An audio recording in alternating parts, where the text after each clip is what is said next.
Hello. Today we are going to read Beatrice's Goat by Paige McBriar, illustrated by Lori Lostoter. So this is a story about a little girl named Beatrice and how she and her goat make a difference.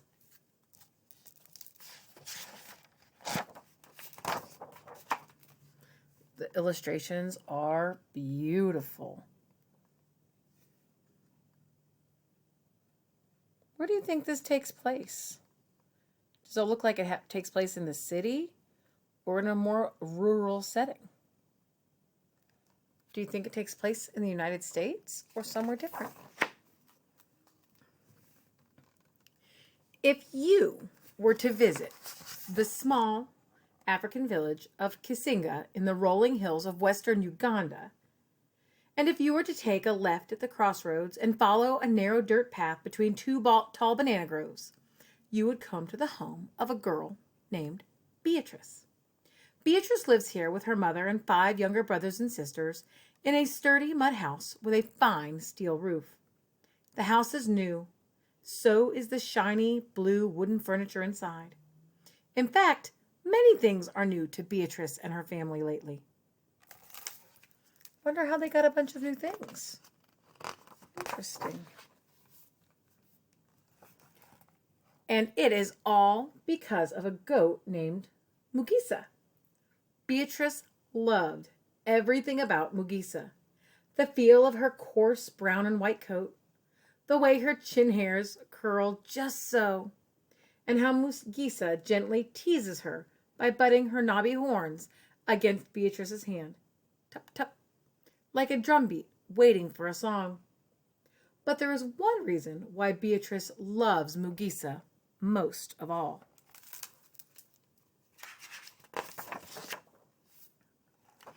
In the time before Mugisa, Beatrice spent her days helping her mama hoe and plant in the fields, tend the chickens, watch the younger children, and grind the cassava flour that they would take to market to sell.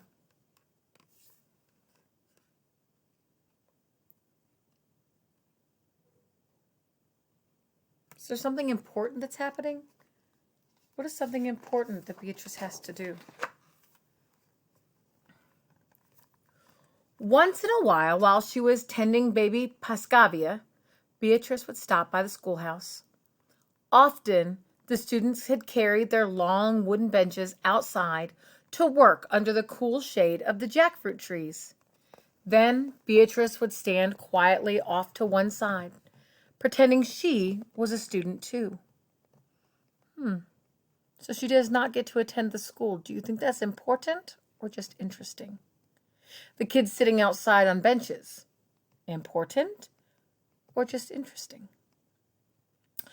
Oh, how she longed to be a schoolgirl, how she yearned to sit on one of the benches and figure sums on a small slate chalkboard, how she wished to turn the pages of a worn copybook and study each word over and over until it stuck in her mind like a burr. I'll never be able to go to school, she would sigh. How could I ever save enough money to pay for books or a uniform? So we know that she would have to pay to go to school, and her family doesn't have enough money for that.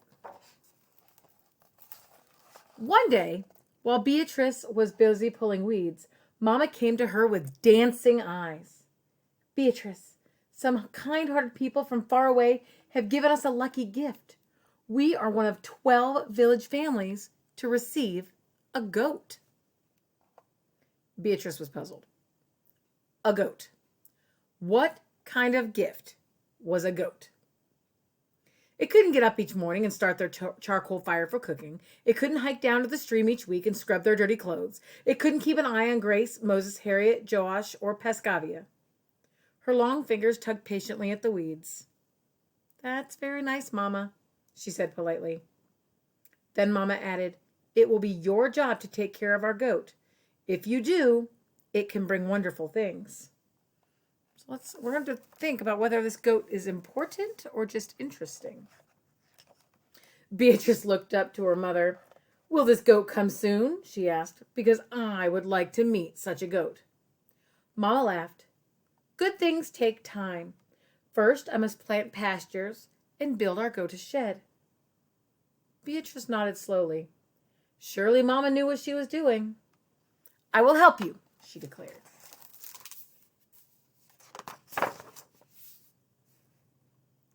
For the next few months, Beatrice worked harder than ever. She helped Mama collect posts for the shed walls, then lashed the posts together with banana fibers. She planted narrow bands of stiff elephant grass along the edges of their cassava field. She put in pigeon trees and lab vines between the banana trees. She's working very, very hard. Finally, one day, Beatrice's goat arrived.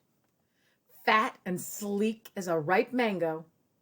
Beatrice stood shyly with her brothers and sisters, then stepped forward and circled the goat once. She knelt close, inspecting its round belly, and ran her hand along its smooth back. Mama says you are our lucky gift, she whispered, so that is what I will name you, Mugisa, luck. 2 weeks later, Mugisa gave birth. It was Beatrice who discovered first one kid and then, to her surprise, another. Twins, she exclaimed, stooping down to examine them. See that, my Mugisa? You have already brought us 2 wonderful things. Beatrice named the first kid Molindwa, which means expected, and the second Kahimbo, or surprise. Each day, Beatrice made sure Mugisa got extra elephant grass and water to help her produce lots of milk, even though it meant another long trip down to the stream and back. So she's taking very good care of these animals. When the kids no longer needed it, Beatrice took her own first taste of Mugisa's milk. Sweet, she said, mixing the rest into her cup of breakfast porridge. Beatrice knew Mugisa's milk would keep them all much healthier. So it started out as milk for the goat babies, and now they're drinking the goat's milk. If you've never had goat's milk, it is very, very sweet. Now, each morning after breakfast, Beatrice would head off to the shed to sell whatever milk was left over. Open for business, she would say, in case anyone was listening. Often she would spy her friend Bunani coming through the banana groves. Good morning, Beatrice, Mugisa, expected and surprised, Bunani would always say. Then she would hand Beatrice a tall pail that she would fill to the top with Mugisa's milk.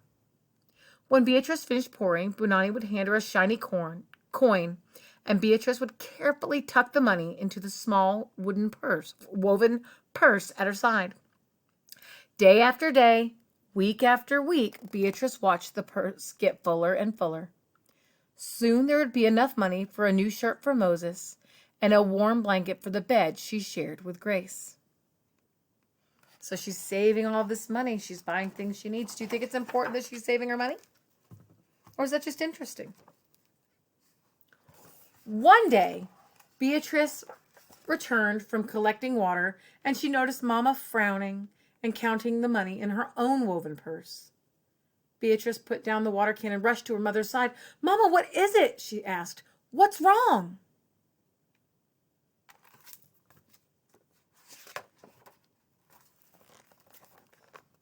As she looked up, Mama's frown turned into a small smile. I think, she said. Oh, yes. As she looked up, Mama's frown turned to a small smile. I think, she said, you may just have saved enough to pay for school. School? Beatrice gasped. But what about the other things we need? First things first, Mama said. Beatrice threw her arms around her mother's neck. Oh, Mama, thank you. Then she ran to where her goat stood, chewing her cud, and hugged her tight. Oh, Mugisa, she whispered, today I am the lucky one. You have given me the gift I wanted most. What did she want most?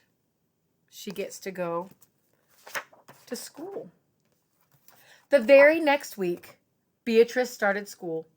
On the first morning she was to attend, she sat proudly waiting for milk customers in her new yellow blouse and blue jumper, Mugisa by her side.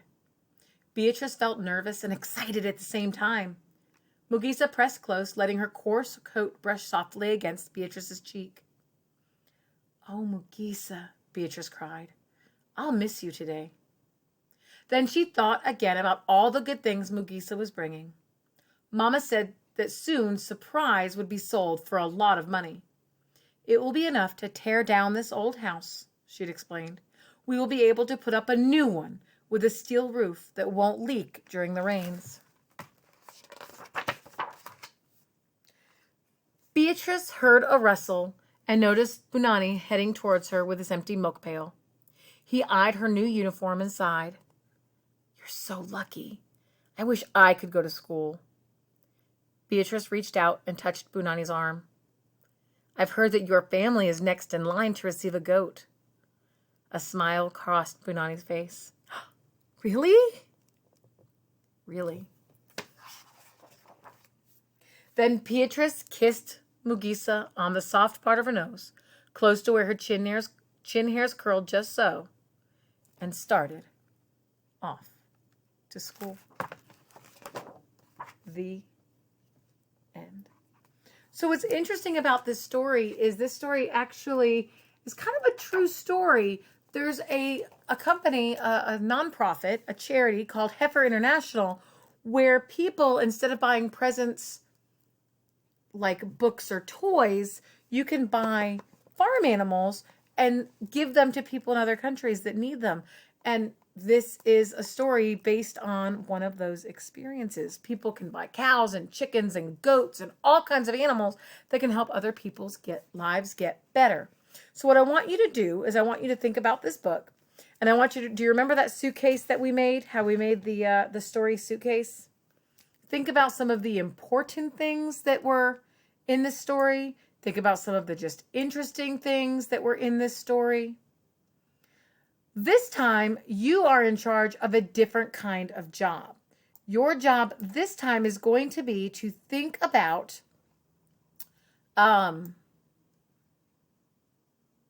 if you were getting to take a set of workers to another country where they needed some help, and you're going to think about what important workers would you need to take. If you could take four important workers that would go to another place to help make life better, what would be the most important? Do you think it would be the most important to take someone who makes candy? Or do you think it would be important to take someone who is a builder? So I want you to think of 4 jobs that would be important to have if you were going to help somebody in another country build up their town. And then you can think of 2 jobs that would be nice to have, but that would not be as important. All right, have fun.